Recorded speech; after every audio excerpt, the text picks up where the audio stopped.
Welcome everyone. My name is Matt Casey. I'm the Associate Director of Graduate Career Services here at Tufts, and it is my pleasure to welcome everyone here to this presentation on job and internship and opportunity search strategy for a modern market. This is an opportunity this afternoon, a topic that is in front of most of our brains about sort of what the marketplace is looking like. We are going to talk about a variety of topics focused on best practices, tools, and resources and customization that relate to all audiences, including all of us. So with that said, let's get started. So one thing we like to express at the beginning of almost all of our presentations in career services is a gentle reminder that career planning is definitely a process. And it's a process that's linear, and we all fall somewhere on this continuum at any given time. So you may be in a position to be directly looking to search for opportunities right now, or you may be in a position of just considering ideas or thinking about what you might want to be, or you may be farther along in this process or want to augment it. But for the purposes of today is making sure whenever you are ready to prepare for your document creation, these are around best practices to consider. With the idea is that we'll cover really good ideas and how to differentiate yourself when you're sourcing opportunities, and then hopefully partnering with career services with resources and tools and advice and one-on-one appointments that may supplement that experience for you, so you can have customizing your search strategy to the things that you look for the best outcomes. Most of the time, if we're starting with technology as a resource for search strategy, one of the early behaviors is going onto Google or a search engine and searching for a job. So that job could be anything. It could be environmental analyst jobs. It could be construction jobs. It could be any title at all. But when you're doing a search through a custom job board, or excuse me, a site like Google, these are the companies or the organizations that are most likely to come up first in your search. So when these are giant aggregating job boards, they are huge, they are well constructed, and they are either showcasing jobs that people are profiling or they're aggregating from other sites, and they're heavily SEO influenced. So if you're looking for a role, you're going to see potentially Google search engine and these aggregators. So this is an interesting piece, is that we're not averse to using aggregating job boards as part of your strategy, but certainly not having one single strategy in any place is the most helpful for most people. So in our experience and the research that we've done, and I believe this number is slightly inflated, is that 20% of all professional jobs get to some measure of an aggregated job board. So that means anybody who's starting with technology to look for an opportunity is usually leveraging these resources first because they're coming up early in search strategy, and we're not necessarily coaching search strategy as a skill set. That means there's 20% of the marketplace will get to this spot. So 20% of all professional jobs get to these places. So what that means is most people spending most of their time starting with technology are competing for 1 in 5 opportunities. And that is not a great ratio for search strategy for our benefit. So part of the discussion, or most of the discussion today, is in addition to leveraging technology resources, but we want to be able to make our students and alumni as competitive as possible. So we want to be thinking about that 20% of professional jobs, which I think is hyperinflated. So I think it's a lot fewer than that. What we really want to help people do is think about the other 80% for 100% of where opportunities are. So this is a representative snapshot of 17 other ways to think about managing your job and internship and fellowship search. And as I'm speaking to all these topics, we are going to cover, so if it is a job search or a co-op search, an internships or a fellowship or a part-time or a full-time or a contract, all of the best practices will be discussed in this conversation. But the idea is that the other 80% of where the jobs are, if we're thinking about you in this place, everybody who will be searching will have a customized search strategy to their particular targets. And this is really important. Targeting is a fundamental part of career planning. So targets are just clusters of similar jobs. So if you are thinking about doing a search, your search strategy will be dictated by your targets. So if you're looking for 4 different, completely separate roles in different areas, you may be qualified for all of those things. The difference is the hiring manager and recruiting strategy to find you talent or how they're promoting their opportunities are going to be different based on the different outlets that they're trying to showcase. And organizations are thinking about best practices because finding the most elegant way to find talent is actually really important because it's expensive and time consuming to find talent. So organizations are going to invest their resources and time in places where the densest or highest density of community that they're looking for is available.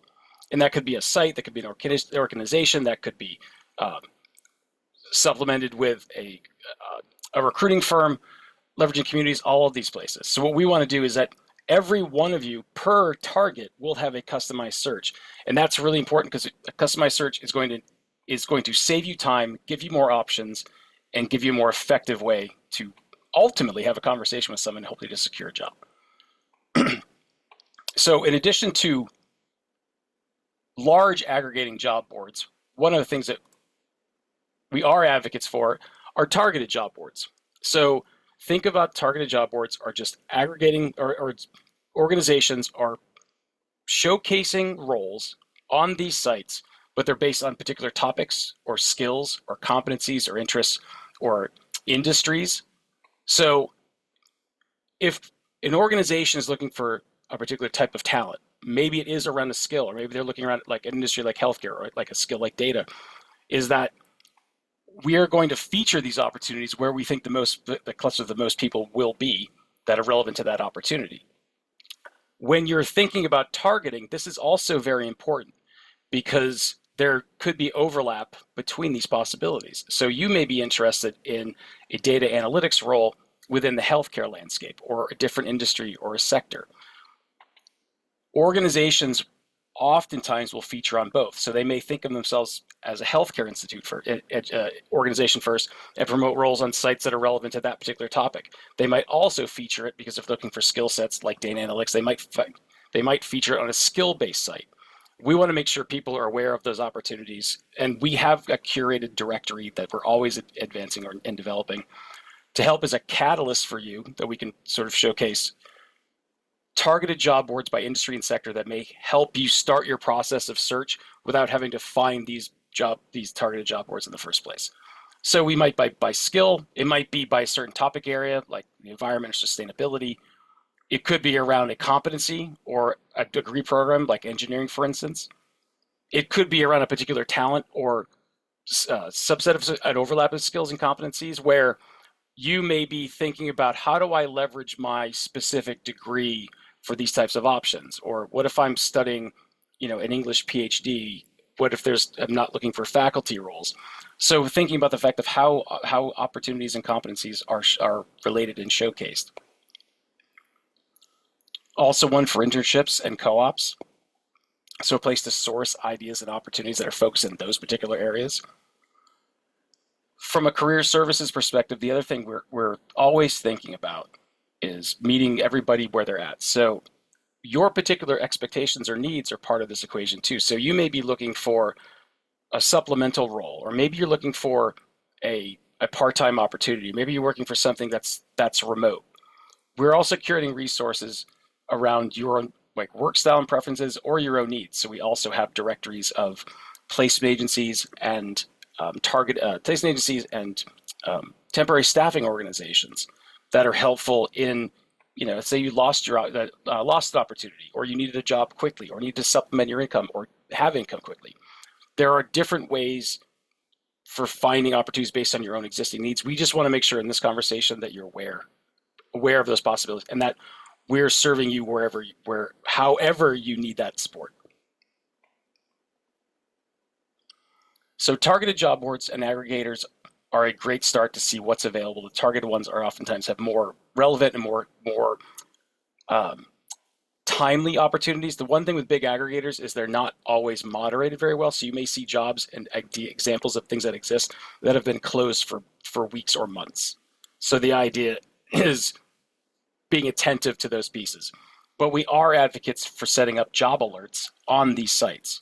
So targeted job boards, school career centers like Handshake and LinkedIn and others, as I'm going to mention, is anytime we can leverage technology and automate the process, the easier it is for the job or opportunity seeker. Because what we're trying to avoid people doing is spending 8 hours a day looking for jobs online when we know that that's not the most effective strategy to get what you're looking for. But rather have you spend 30 minutes or an hour maximum and then spend the other time building relationships and upskilling or other things that are going to be more accretive to your experience. So setting up alerts is one of those opportunities where you can find titles of roles and set up an opportunity for whatever sites you're on to send you information daily or weekly around new opportunities that you can curate and apply to. So in addition to targeted job boards, we do have Handshake. And Handshake, for most of you, might have been aware of the emails we've gotten or setting up appointments to career services, or have been aware of events like career fairs, is that there is also an opportunity board on this site. Handshake functions very much like other job boards you may be familiar with, where it has a database of opportunities that is sortable, where you can set up alerts or customize your strategy or your search based on different topics. The one thing that's interesting and helpful about Handshake, and that's different than other things, is that organizations have to ask for permission to have access to Tufts and to promote opportunities on this job board. It doesn't mean they're not showcasing other opportunities at other institutions. It just means they've consciously asked for access to this community. So it's one less barrier to entry should you be trying to source roles. So when you're on Handshake, this might be an example of as what you might see as a student or alum, where it has information that you can curate and break down typical roles, job descriptions. So there is a job function in the upper left-hand corner where you can filter through these possibilities. In this particular case, we're looking for a data analyst, and we're not filtering in any way. So you could filter by geography or type of role. You could filter by like the pay schedule, the nature of the work, the time horizon, what the type of work it is. So just being thoughtful about the fact is the more aware you are of your preferences, and the better you can customize your search that's going to align with what you are looking for, and we can also see what the marketplace is offering. Handshake is a fabulous tool. There are tens of if not hundreds of thousands of opportunities on Handshake, and it is one of the preferred recruiting resources for employers just because of nature and its access. One of the limitations of Handshake, just for everyone who's on this conversation today, is that when you search for a typical topic or an idea or a type of role, it isn't always intuitive about thinking about all the roles that are related to that topic. So if you're searching for something like a data analyst, you may have an opportunity where it's sort of either using the word analyst or data in every position description, but it's not necessarily acknowledging roles that are utilizing those skill sets or those competencies, but not showcasing them, which is slightly different than a lot of other job or targeted job boards or big job boards that you maybe or opportunity boards you're looking at. So we're able to see things from the back end from career services. This is a view that someone in career services might be looking at if we're talking to somebody around using Handshake. So one of the things that's really important in this conversation is that we tend to find that the stronger, well-known brands get more applications for jobs. And that makes a lot of sense. I think you know that, or that it's brand recognition, or that's going to be helpful for your career. What we will say is most organizations that we're going to work for we may not know of are medium and small organizations. It could be the same job you're looking for, the same role, the same pay scale, the same everything, except it's something you're not aware of.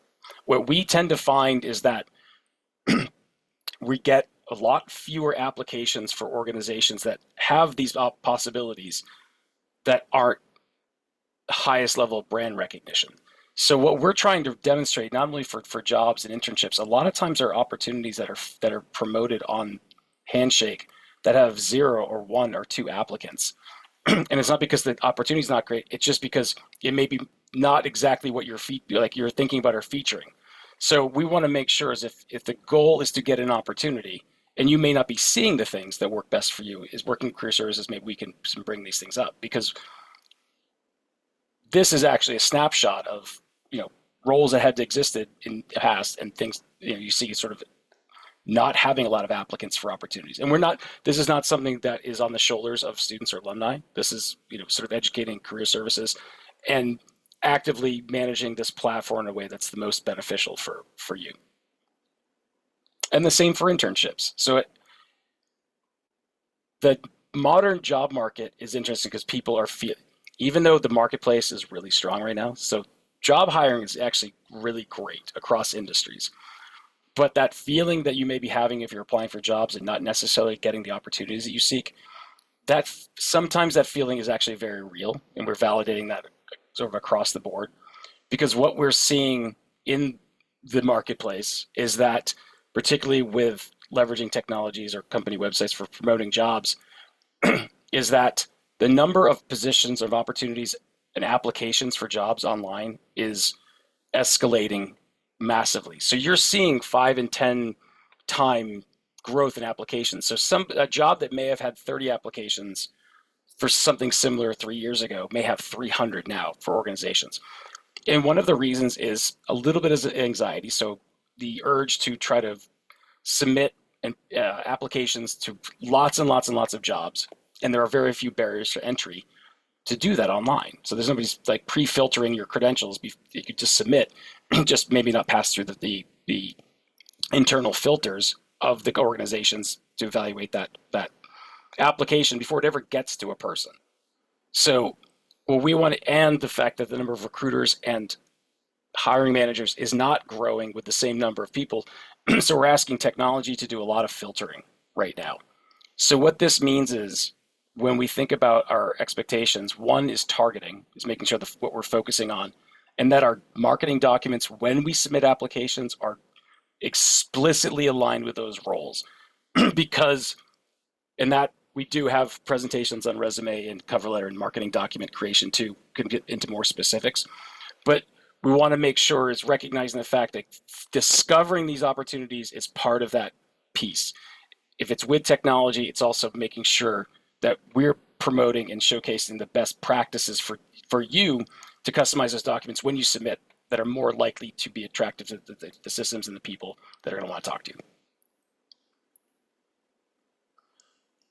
For those of you who may be international students or thinking of working internationally, but predominantly international students, we do have a resource called Interstride. Interstride was built 5 or 6 years ago by an organization to help international students navigate the modern job market. OPT, CPT, H-1B, including those things. One of the things that Interstride does feature that is unique is they have a US Visa Insights section on their site, which allows you to search a historical database, I think it goes back 5 years, of all employment opportunities or all employment of international students in the US. So you can search by OPT or CPT or H-1B, depending on the level. You look at topics or salaries, locations. So we want to make sure, one is that there's technology and resources. Interstride does have a job board, but it's not directly focused on specifically for international students. It's, again, an aggregator. But for Interstride to understand opportunities when you're looking for possibilities and thinking about where to search, it does have a job board, but it is certainly featuring the fact that understanding that companies that historically have hired international students may do it again. So we collaborate with the International Center here at Tufts. We have a presentation in 3 weeks in collaboration with them to help for job and internship search on this topic with more detail around for international students. There's something to keep in mind. So we're thinking very holistically about our entire community of students and alumni here at Tufts. So there's job boards, there's the Career Center. Now we're sort of amplifying company and organization websites. So we're highlighting this piece because there are plenty of organizations, probably a lot of them, that the only time they're featuring opportunities is either through their own website or through word of mouth, which means these opportunities never reach an aggregator or never have the time to do that. So what that means is when we're thinking about search strategy, it's not just about like where these topical pieces are, but where are these organizations? So how do you do a customized targeted search by opportunity?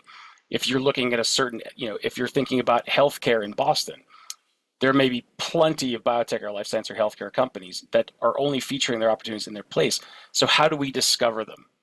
The Career Center has frameworks and tools and ways of thinking to help you break down those areas of interest that you're looking for and how to discover roles within those spaces. So we look at landscape and industry market maps, which are a lot of them are available online. So to see, for every large brand you're seeing, there's plenty of other organizations that are doing the same types of things. So when you're thinking about your search, how to level it up to make sure you know where these places are is really helpful, just because that's the only way they're promoting their options. So this might be an example of what you might see. This happens to be for a finance employer, big one here in certainly New England, where this is their career page. So they're filtering these opportunities. They may promote elsewhere, they probably do. But if they don't, this is where you might be searching those opportunities. And oftentimes you can create job alerts for those opportunities as well.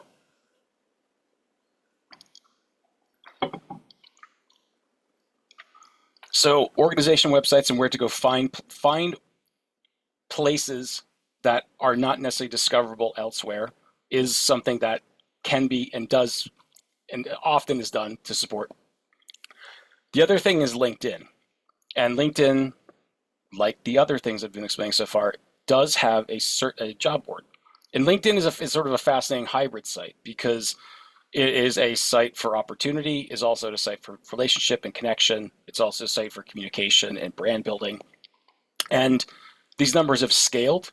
So, it's 700 million plus, and with 175 to 200 million US users, there's 20 to 30 million jobs and internships or opportunities on that space. There's a huge number of Tufts alumni and students featured within that system for connection.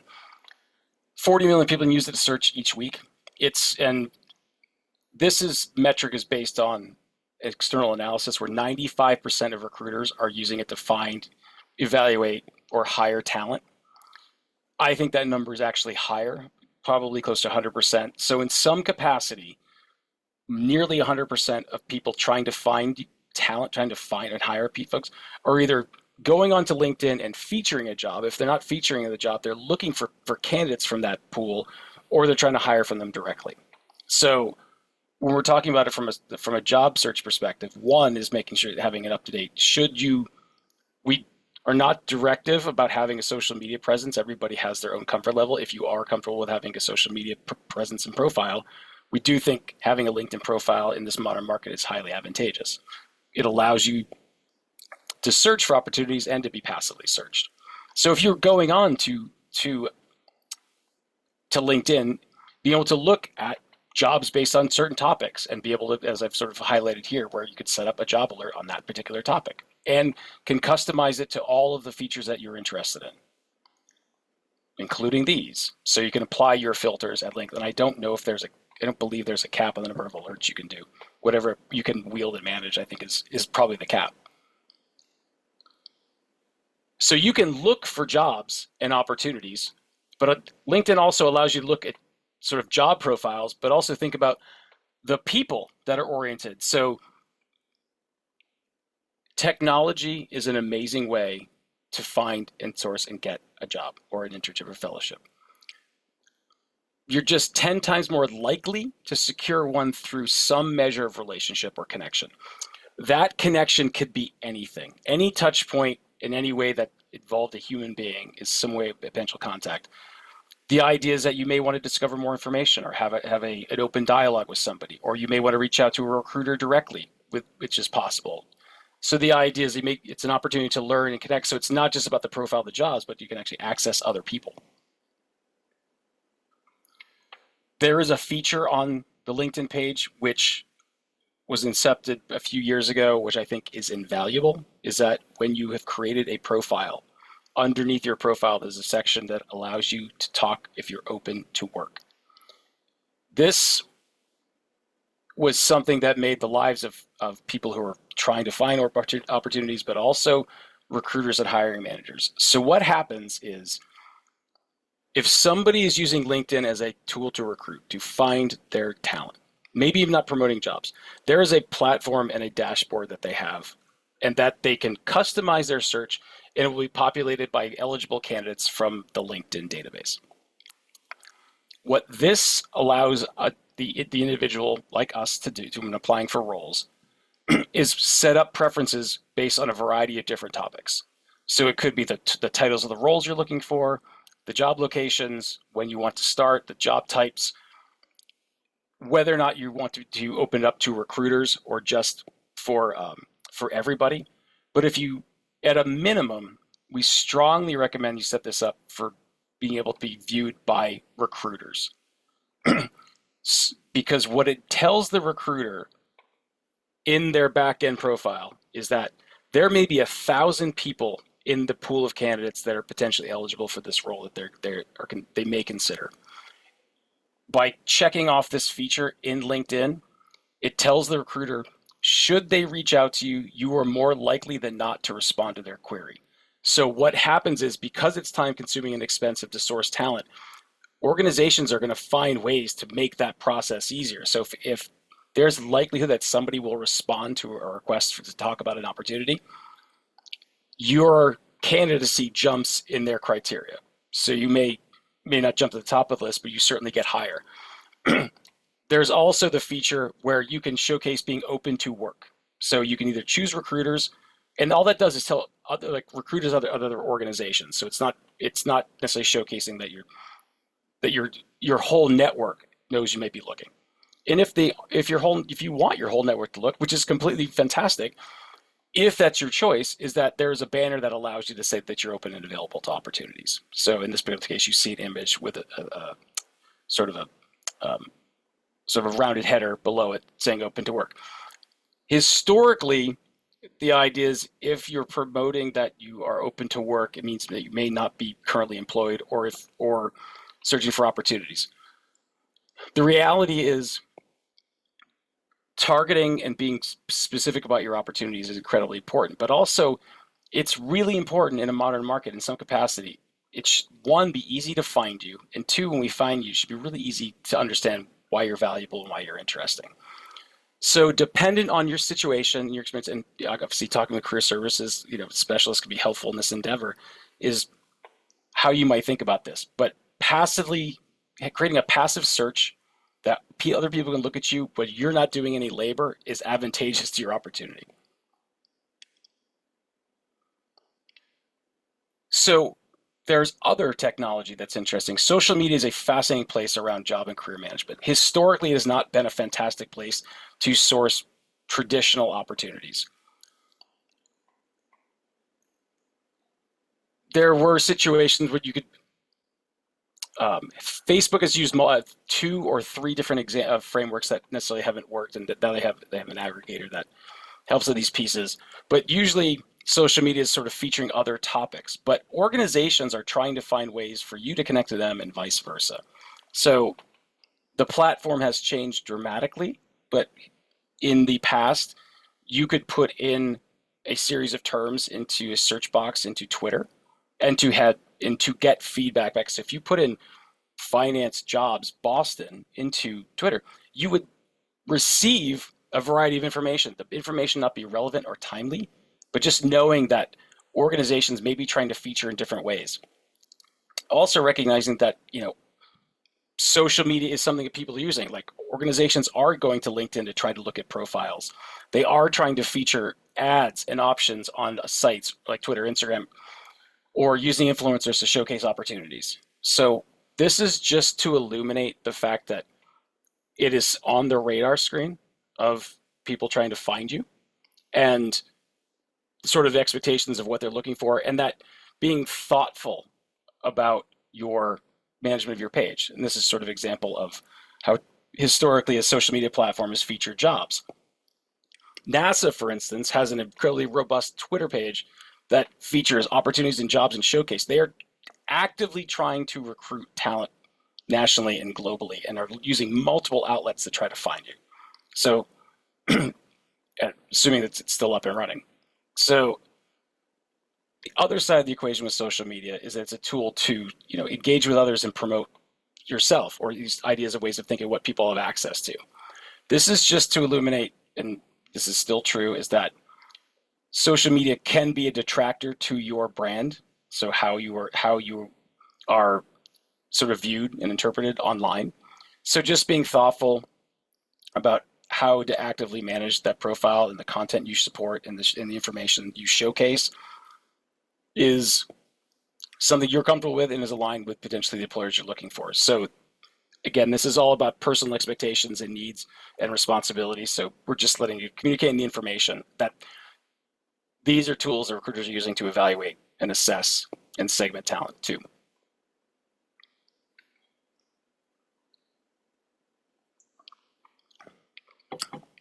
Then there are relationships, I would say in a more formal way.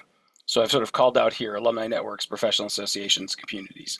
So I mentioned the ideas that, there's a huge advantage to have some connection or relationship when you're doing search strategy, and we'll get into some of those details.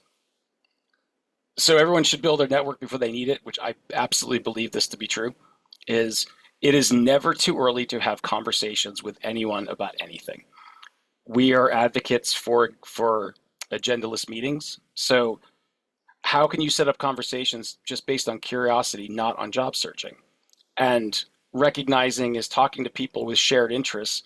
Often those interests overlap in other areas. We never know what kind of relationships and connections other people have. So the idea of communicating with others about and learning about what they do, maybe sharing ideas about you, is an advantageous way to build your network and your access to potential opportunities that may or may not be featured on employer sites. They may not even get there yet. So networking has huge tools, and networking is just building connections, and in some way could be a relationship. But the idea, it's a way to learn, it's a way to engage, it's an amazing way to sort of source opportunities or help other people, refer other people to options, or collaborate or search for opportunities. So the idea is why build the relationships is that it's how people are anchored. And the reason why relationships are helpful in sourcing opportunities is if somebody's referring you, for instance, and they work for an organization you're trying to get into, and that person refers that opportunity to human resources for something you apply to online, now there's some internal validation, even if you don't have a strong relationship with that person, about that candidacy. The likelihood of the human resource staff looking at that application goes up. So there are all different ways and variations to think about these pieces. But when we really get to it, where did internship and connect, or it's a job networking, relationship connections overlap? And really, from the 17 things on this page, almost all of them. So it means that people, as part of this process, are sort of everywhere and somewhat ubiquitous in different ways. So we just want to make sure that you're sort of aware of that reach, but also recognizing the fact when we talk about relationship management and networking, it is really important for us to communicate that we do not expect you to be somebody different than you are. Well, you may have preferences of how you'd like to build relationships and connections. Some of you may love going into big rooms and having business cards and talking to complete strangers. Some of you may like small groups. Some of you might like one-on-one conversations. Some of you like something else. What we can say is, based on whatever your preferences are and your strengths are, you can build a connecting strategy that works best for you. Tufts alumni page is a huge resource for us to sort of look for opportunities. So Tufts has an organization page, so you can look up Tufts University, and within that organization page, you can search for alumni. It is not a robust database. It doesn't allow you a lot of flexibility to search, but it does allow you to search over periods of time and have keywords, and then a little bit of data about where and what and where these people are doing, and then showcasing profiles of individuals. So it is a helpful tool to see if you are interested in a certain area or connecting with other electrical engineers or something of that capacity. This is where searching on LinkedIn can be very, very helpful. About a decade ago, there was a tool that LinkedIn featured that no longer exists. So they had an in-mapping resource which would allow you to visualize your network. So what you see in front of you is a visualization of my professional network 10 years ago based on different areas. So, and it represents about 1,000 individuals. And by color cluster, or the color clusters sort of defining these spaces and sort of these overlaps. But it was just to sort of visualize relationships. But what I want to bring to bear is the scope of making human connections. Is that at the time, this represented about 1,000 people. LinkedIn allows you, with free access, to second degree and to some degree third degree connections. So secondary connections are just people that you know through somebody else. And in this particular timing is that exponential reach goes from 1,000 contacts to almost 500,000. So the people that other people know that are connected to you gets really big. And with a third degree connection, so somebody that knows you, we start looking in the millions. And this is not uncommon, and I think the scale is much larger. So this is a reflection of a period ago. What it's going to demonstrate is how effective a free, predominantly free resource can be to start thinking about opportunities. And what you have access to is that you're limited by really your own creativity and adding more context with your own comfort levels. Again, we're not advocating directly for using, it isn't prescriptive to use any or all of these things, but to showcase why they can be valuable. And this lends itself just to relationship engagement in general.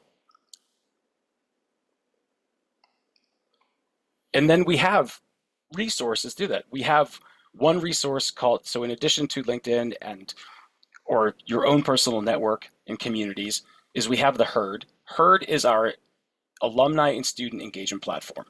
So it is a place somewhat like an internal LinkedIn where it allows our alumni and students to connect and communicate with each other. So when we think about relationships and in any capacity, this is a place where there's a common connection, which is Tufts, and it's sortable space where there are jobs that are profiled, there are organizations that are profiled. There you can customize your search, you can build your own profile. So it's a way to build different levels of connection on a shared community space. And we're scaling it every day. There's tens of thousands of alumni and tens of thousands of students, and it's scaling every day. The other is that LinkedIn has a career network page. So not the Tufts page, but Tufts University Career Network, which is managed by our Alumni Career Relations Senior Associate Director. So this is something, if you have a Tufts email address you're connecting with, you can go to this page, ask to connect, and we'll validate the relationship with Tufts and have access to this community. And this is a shared space where Tufts is the integrated theme. And there are employers, there are professionals, there's alumni, there's staff having conversations, showcasing opportunities, giving advice. And up until very, very recently, which I should have taken this off, is the bottom is the Tufts Alumni Directory. Very recently, just is not currently available. So they're referring people to other resources than these possibilities, but it was an active directory of access. Then there are things like professional associations and organizations.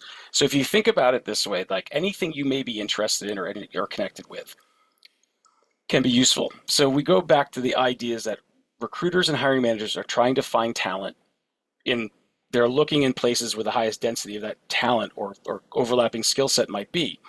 So an association has a common shared theme. Often these organizations do have professional development or job or career or mentorship pages. And recruiters absolutely feature roles in these sites. So it could be an academic association, it could be a professional organization, it could be a social organization. Depending on what those things are, just as a reminder is that your affiliation may give you access.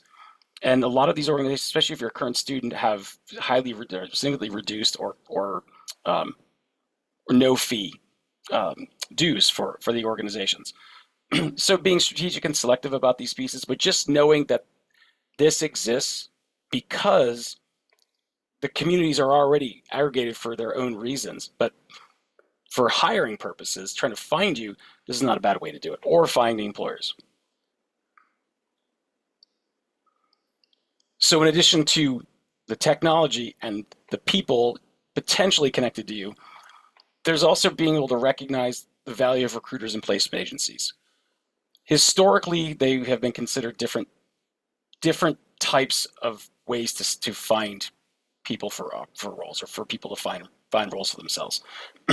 So recruiters and placement agencies or temporary staffing, they are just organizations that are affiliated with companies that they are outsourcing their recruitment. So an organization may say, we don't have the bandwidth, the resources, the people, the time internally to find talent. We're going to hire this company that recruits for these types of roles or these types of areas. Now, these two slightly, and recruiters were typically thought of from a semantic standpoint as professional roles, and placement agencies were more short-term temporary staffing or contract roles. The reality is that they're both being offered and overlapped. But what the point of it is that if you can have other people working on your benefit for opportunities, it scales your search strategy. So being able to find recruiters and placement agencies and staffing may be a useful tool. I would say for those thinking about potentially fellowships and co-ops and internships, could be less valuable because organizations may not be featuring their specific roles, and because it costs it. These aren't free options typically, so they're going to be sort of selective in those places, but they're still incredible resources. So we do not keep a directory of recruiting firms here at Tufts. There are just too many of them. So you could have recruiters, data science, and even a geography, and you'll see different examples in different places. Some of them are regional. A lot of them, or most of them, can be national around different topics. So becoming aware of these and making connections and building relationships, even at, as undergraduates, can be valuable. And then for placement and staffing agencies, where you may be looking for a short-term opportunity, but you may be looking for something more long-term, or again, a full-time role. These are examples of ones that a good number of them are national, but they all have a presence in the Boston area, for instance. So it's just featuring the concept that there are third parties, there are other organizations that are hired to find you through somebody else. And there's different ways to do that. So getting on your radar screen. And again, sometimes it's going onto their website, sometimes it's submitting your resume to those sites, and they have boards. Sometimes it's reaching out to them directly to have a conversation. And it's not an imposition, even if it feels uncomfortable to reach out, is that, again, if you're reaching out to have a dialogue around these specific topics, you're going to go into their database of somebody you're talking with, and they may not have the role now, but they may have it another time. So just being aware of this place may in its own time benefit you now or in the future.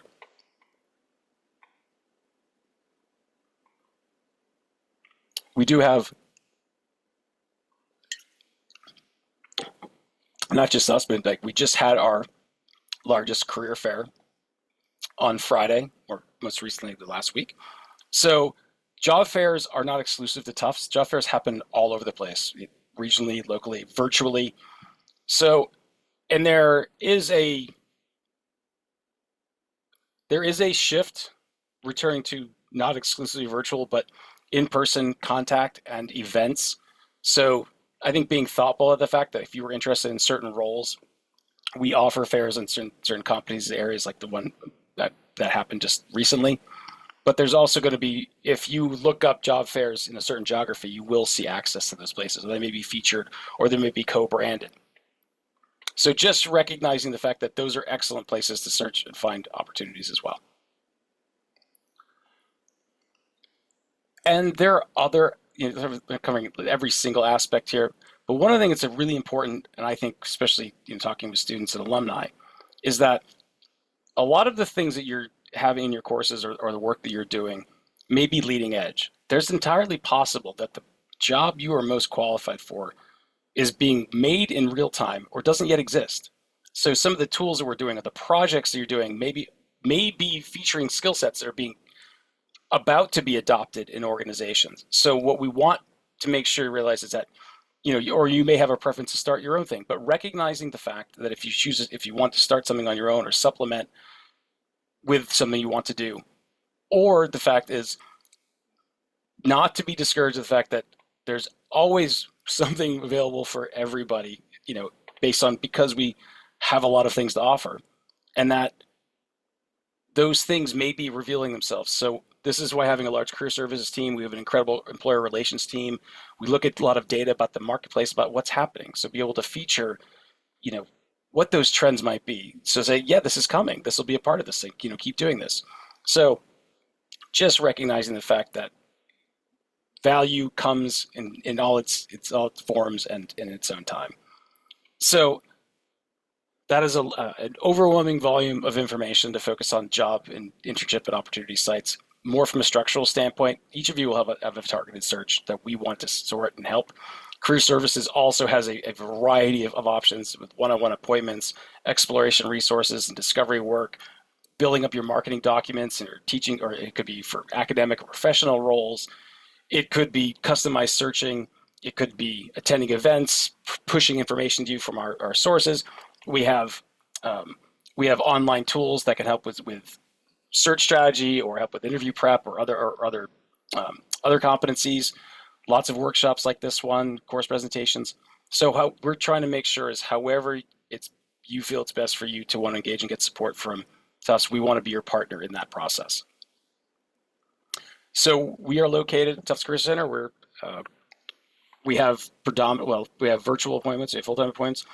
We have career services for life for alumni. So recognizing the fact that it may not be now, but in the future, you may want to reach out and have conversations around these topics, that we are here to be an available resource whenever that is right time for you.